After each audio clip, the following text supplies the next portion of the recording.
Having a planning tool is like maybe getting a fancy new planner or the latest productivity app or even a stack of post-it notes. But having a planning system, well, that's what actually gets things done. In this episode, I'm going to be breaking down the difference between tools and systems so you can stop spinning your wheels and start making progress.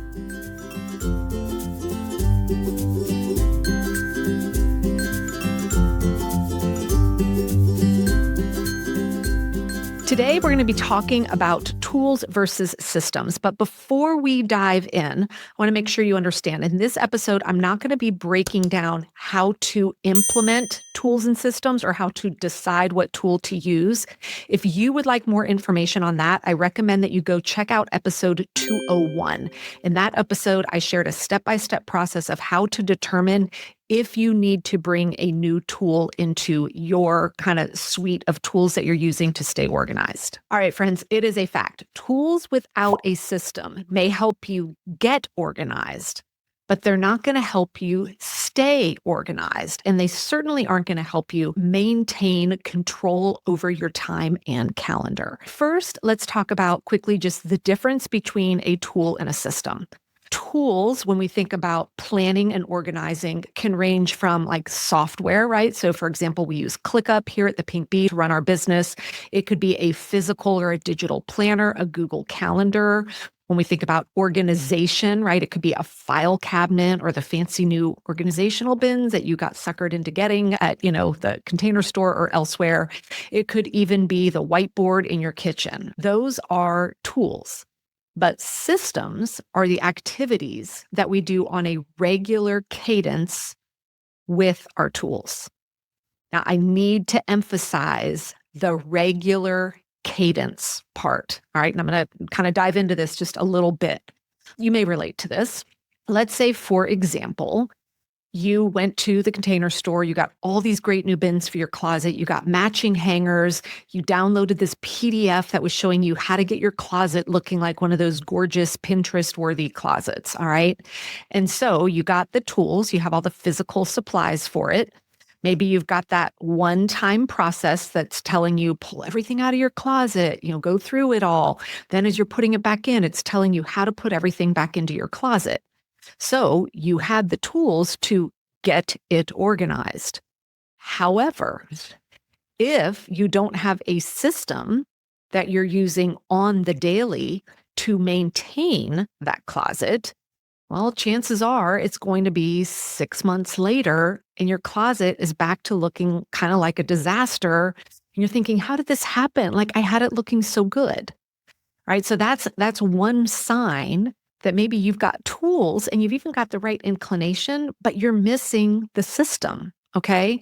So let's talk through some other signs here that maybe you've got tools, but you're missing the system. This one came up on one of our calls with the top program students. They're like, okay, we got this great app for my family and I to make sure that we are putting into it anything that we need bought at the grocery store, right? So if anyone finds out, oh, we're out of my favorite nuts or whatever, they'd go add it to the grocery app. So the intent was that over the course of, every day, the grocery list would kind of make itself so that then whoever went to the store had the list right there. And she's like, but it's not working. So I said, well, has everyone sat down and have you agreed upon the system that you will use to get the stuff into the grocery app? There was kind of silence. I said, okay, so you've got the tool, you picked out the app, but you haven't identified what is the system for everyone to be using it, right? Typically, when we're missing these systems, what happens is we're constantly starting over, right? We're constantly stuck in this, okay, this weekend, I'm going to get this, this particular closet or this stack of paperwork or this whatever organized.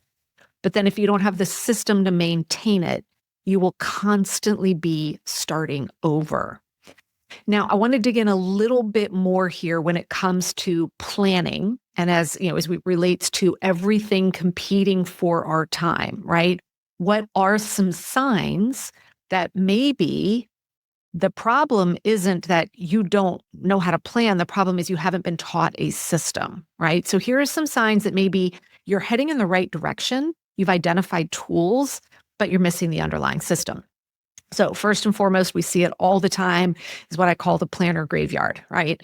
Maybe a friend told you about this amazing planner. It's this great life planner. It's going to get you totally organized. And you're like, great. And you buy the planner and you start flipping through it and you're completely overwhelmed because there's so much information that this planner is asking you to put in it. And you're like, how am I supposed to find the time? Right? The problem isn't you. The problem is you thought a planner, a tool was going to get you organized. You need to know what is your system for using this thing. And it might not even be the right planner that lines well with the system that you would like to use. Now, another thing that I see happening a lot is people buy or invest in a piece of software to get their lists organized, right? I know you're out there, and chances are you probably have multiple pieces of software. So maybe you've gone and checked out Trello. That's one I talk about quite a bit. Maybe you've got a new project management app like ClickUp. We use ClickUp here, right? Or maybe it's Todoist or whatever the app is that you're using. So you're like, I'm going to get my lists organized. And so you sit down and you load them all in there.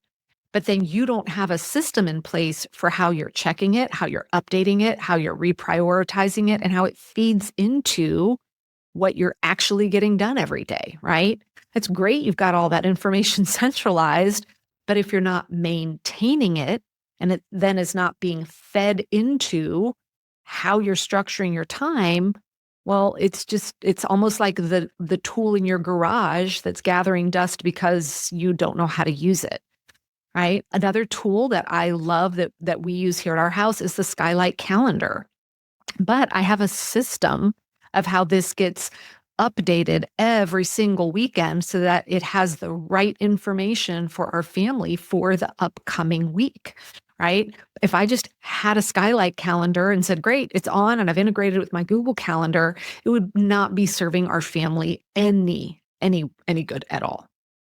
Now, another final sign that maybe, you've got the tools, but not the systems, is if you are always feeling overbooked, overscheduled, or you're realizing you got double booked and now you're having to cancel something, right? That's a sign that you don't have a system in place that gives you one place to make sure that you're not getting overbooked, overscheduled, etc. So, what does a planning system actually look like? Right? Because it's kind of hard to think about what a planning system might be. And this is fundamentally exactly how we approach teaching planning inside of the top program and next level planning. All right. At its heart, here is what a planning system is going to look like. You need to have 5 things in place. First, you need to have a central place where all of your planning inputs live. Now, what is a planning input? It is simply this: all of the things competing for your time. All right. Really, that's what is ultimately going into your plan. What is everything competing for your time? Appointments, task lists, right? Things that would live on a traditional to-do list, the things you want to do, the things you've been putting on the back burner, right? But you need to have one place so that when you're sitting down to create your plan, everything competing for your time is there. You're not going to 3 different notebooks and the journal over here and the app over there, and then calling this person over here and then logging into this system over there, right? It's overwhelming. So that's number 1, is your inputs are in one place and they're being updated regularly, right? It can't be a one and done because there's constantly going to be new things coming in and competing for your time. This central repository, right? It needs to be updated regularly. Number 2, to what a planning system looks like, you know quickly what is most important. Meaning, when you are looking at everything competing for your time and you're working on creating that plan, your system needs to easily show you what is the most important, right? You do not want to waste an hour every single time you're making your plan for the week trying to figure out what is important. So there needs to be a prioritization aspect in this system.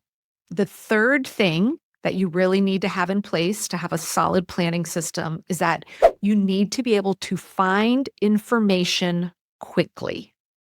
I know that sounds kind of vague, but let me explain here a little bit. I never tell people how to organize their information. very passionate about that. And anyone who's trying to force you in an organizational system, I would be very cautious about that because organization is very personal. Our brains all work very differently in how we organize things, right? And I know I've used this example before, but let's say I just handed you a huge bowl of spare buttons, right? And I said, organize this. Now, one person might organize it by color, right? And they'd start creating different piles for different colors of buttons. Someone else might choose to organize it by size, big, medium, small. Someone else might organize it by, is it one of the buttons that has 4 holes that you need to sew or 2 holes? Someone else could organize it by the material of the button, wood buttons versus plastic buttons versus metal. You get what I'm after? There's no wrong way to do it. So when I say that step 3 is being able to find your information quickly, it means you need to have an organizational system for everything competing for your time that works for you. And my litmus test of does it work for you, when someone will, they'll ask me like, hey, Megan, so I'm using Trello and I'm using labels this way. Is that okay? My answer or my response back is always, can you find what you're looking for easily? And if they say yes, then I say, it sounds like a great system for you. But if they say, no, not really, then that's a sign that, you know what, you haven't nailed the right organization, strategy for yourself yet. So now let's move on to number 4 of what a planning system would look like. And it is this. You have a repeatable, step-by-step process that you use on the regular, meaning weekly and monthly, that prevent you from getting overbooked and overscheduled, along with being able to accommodate change. Now, that's a big one, but it's all in the same core principles here, meaning you've got a process in place. Part of your full planning system here is exactly how every week and every month to organize your calendar in a way that prevents you from getting overbooked and overscheduled, but also accommodates and can handle the amount of change you have in your life, right? Maybe you have step 1, like maybe all your inputs are centralized. Maybe you know exactly what's most important. Maybe you can find your information quickly. But if at the end of every single week, you've got a bunch of stuff that didn't get done and you're exhausted and you're rewriting half of last week's into the next week's, that means you're missing step 4, right? If you're being overbooked, you're missing step 4.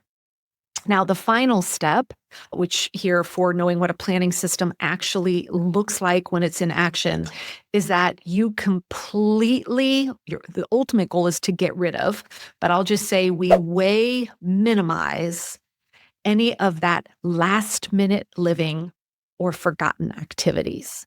Now, I would love to say it completely gets rid of any last minute stuff, but guys, that's unreasonable, right? Life happens. Sometimes things are assigned at the last minute. Your boss could come in and say, I need this tomorrow. You may have a kid at school who gets assigned a project that suddenly derails things that you were going to do, right? So we can't say that we're going to completely get rid of last minute stuff because there's unexpected things that happen. But when you have a planning system in place that's really, really working well for you, it's going to way minimize that, and things are not going to fall through the cracks. You're not going to be going, oh my gosh, I totally forgot about that. Okay. So again, having a tool, having the world's greatest planner or using the best calendaring app out there is not going to help you get control of your time and calendar if you don't have an actual planning system behind it. Just quick recap of what those 5 things are. Your inputs are centralized and updated regularly. Everything is prioritized. You can quickly see what is most important. You can find what you're looking for quickly, right? It's organized in a way that works for you. You have repeatable step-by-steps that you're using every week and every month to prevent you from getting overbooked, and it accommodates change. And then last, you are minimizing that last minute living and forgotten activities. I want to highlight that last one again. Even if you've got the first 4, right? You've got this planning process, but everything is happening at the last minute. You're getting stuff done, but it's always done right at the last minute, oh, friend, you've got room for improvement in your planning system as well.